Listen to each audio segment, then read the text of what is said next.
কি বাইজিত নে কি জঙ্গলে বই রইস মন খারাপ করে কি এ ভাই ফাও কথা কইেন না, আমার মন মেজাজ এমনি খারাপ আছে, ওরম ওই আলকা পিরিত করা লাগবে না আমার।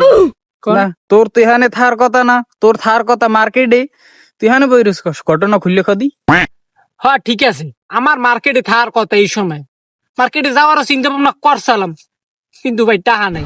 তারপরও টাকা যেটু আছে আছে না আছে, সবচেয়ে মেজাজটা খারাপ কি লিগে, এই আমরা একটা জাইঙ্গে কিনতে গেলে কিসে রে, সেই জায়গা ওরা 1 লাখ 1.5 লাখ টাকা কয়, আমার ঈদের বাজেতে 1 লাখ টাকা 1.5 লাখ টাকা, 1 লাখ 1.5 লাখ টাকা ধরো মার্কেট করে হরবেটা কি? আরে পাগল, তুই ওই চিন্তা করে বই রইছু। ওরা কি অগলাগি মার্কেট করে? ওরা তো করে শয়তানের লেগে মার্কেট। কি কোন ভাই, শয়তানের লেগে আবার মার্কেট করে কেমনে? এবার তুই জানো না, পুরো রমজান মাসটা শয়তানে আটকা থায়, ওরা ইয়ে পড়বে কি, ওরা তো এক্সাম কবরি থায়, এখন ওরা ইয়ে ঈদের পরে পড়বে কি, ওরা তো হেরফিনে মার্কেট করে থুই দিতে আছে যে ঈদের পরে শয়তানে এই পড়বে। এ ভাই এ কথাটা কইলেন তুমি? টুম টুম